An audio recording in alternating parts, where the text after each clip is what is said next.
নমস্কার বন্ধুরা, দীপশিকাস কিচেন ওয়ার্ল্ডে সবাইকে স্বাগত। আজ চলে এসেছি একটি টিফিনের রেসিপি নিয়ে, যা আমরা খুব কম সময়ে কম উপকরণে তৈরি করে নিতে পারি। আজ বানাবো ভেজ চিজি স্যান্ডউইচ। এটা বাচ্চাদের টিফিনেও আমরা বানিয়ে দিতে পারি। তাহলে দেখে নেওয়া যাক আমার আজকের রেসিপিটি। স্যান্ডউইচ বানানোর জন্য আমি কিছু সবজি কেটে নিয়েছি। একটা বোলের মধ্যে আমি 2 টেবিল স্পুন ছোট ছোট করে কেটে রাখা পেঁয়াজ, 2 টেবিল স্পুন টমেটো কুচি, 2 টেবিল স্পুন ক্যাপসিকাম কুচি আর 2 টেবিল স্পুন বয়েল কর্ন আমি দিয়ে দেব।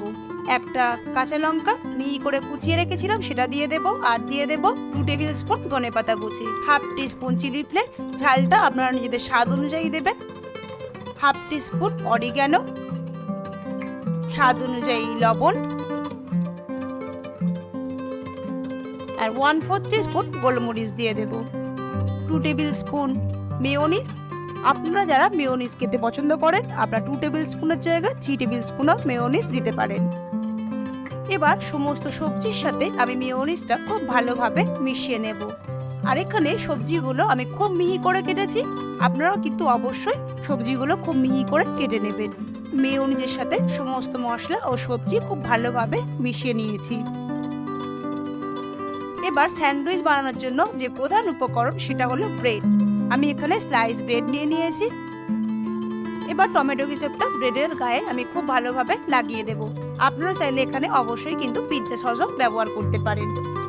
আমি এখানে ব্রেডের সাইডগুলো কিন্তু কেটে নিইনি, তবে আপনারা চাইলে কিন্তু ব্রেডের সাইডগুলো ছুরি দিয়ে কেটে নিতে পারেন।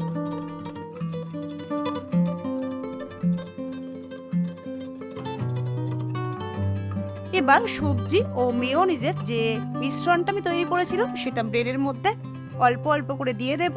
দিয়ে খুব ভালোভাবে আমি ব্রেডের মধ্যে স্প্রেড করে দেব। এভাবে আস্তে আস্তে সমস্ত সবজি আমি ব্রেডের মধ্যে স্প্রেড করে দিয়েছি। এবার অপর ব্রেডে আমি কিছুটা বাটার লাগিয়ে নেব। এই বাটারটা আপনারা নাও ব্যবহার করতে পারেন, আমি দিয়েছি। আর উপর থেকে দিয়ে দেব একটা স্লাইস চিজ। এই চিজ যদি না থাকে আপনারা এখানে চিজ একটু গ্রেট করেও দিতে পারেন, আবার না চাইলে নাও ব্যবহার করতে পারেন। তবে চিজ দিলে কিন্তু এই স্যান্ডউইচটা খেতে বেশ টেস্টি হয়, আর বাচ্চারা তো ভীষণ মজা করে খাবে। আমি একইভাবে আরও স্লাইস ব্রেড নিয়ে নিয়েছি, আর একইভাবে সমস্ত ব্রেডগুলোকে এভাবে টমেটো কেচাপ দিয়ে লাগিয়ে নেব ব্রেডের গায়ে। আর একইভাবে সবজি দিয়ে আমি স্প্রেড করে নিয়ে স্যান্ডউইচটা তৈরি করে নেব। আপনারা চাইলে এখানে গাজরও গ্রেট করে দিতে পারেন। যেহেতু বাচ্চাদের টিফিনে দিচ্ছি, বাচ্চাদের স্বাস্থ্যের কথা তো আমাদেরই ভাবতে হবে, তাই এখানে আমরা গাজর ব্যবহার করতে পারি। এভাবে আমি ব্রেডগুলো একইভাবে বাটার লাগিয়ে স্যান্ডউইচগুলো তৈরি করে নেব।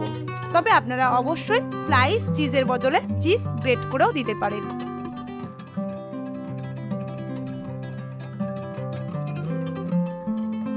এবার স্যান্ডউইচটা টোস্ট করার জন্য আমি একটা গ্রিল প্যান নিয়ে নিয়েছি, তবে আপনারা চাইলে যে কোনো ননস্টিকের তাওয়াতে এটা টোস্ট করে নিতে পারেন। এবার প্যানের মধ্যে আমি খুব সামান্য পরিমাণে একটু বাটার দিয়ে দেব, দিয়ে খুব ভালোভাবে ব্রাশ করে দেব। লো টু মিডিয়াম ফ্লেমে ব্রেডগুলোকে টোস্ট করে নেব।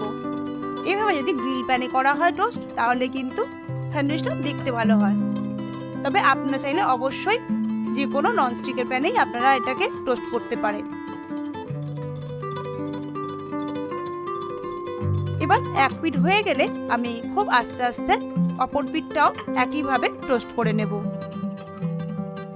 আমি লো টু মিডিয়াম ফ্লেমে এভাবে স্যান্ডউইচগুলো টোস্ট করে নেব।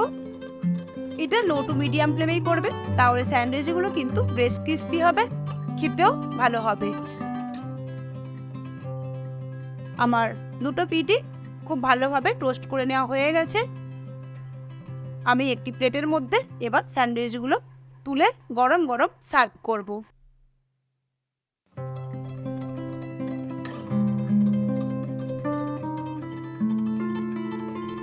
এবার ব্রেডগুলোকে আমি কোনাকুনি করে কেটে নেব, আর গরম গরম এই স্যান্ডউইচ আমি সার্ভ করব।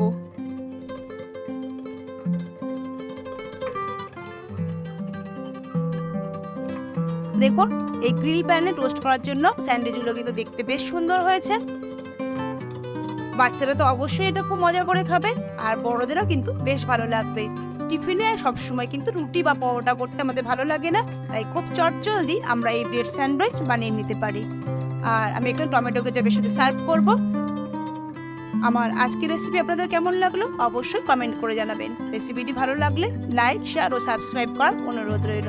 পরিবারের সাথে ভালো থাকবেন, সুস্থ থাকবেন। ধন্যবাদ।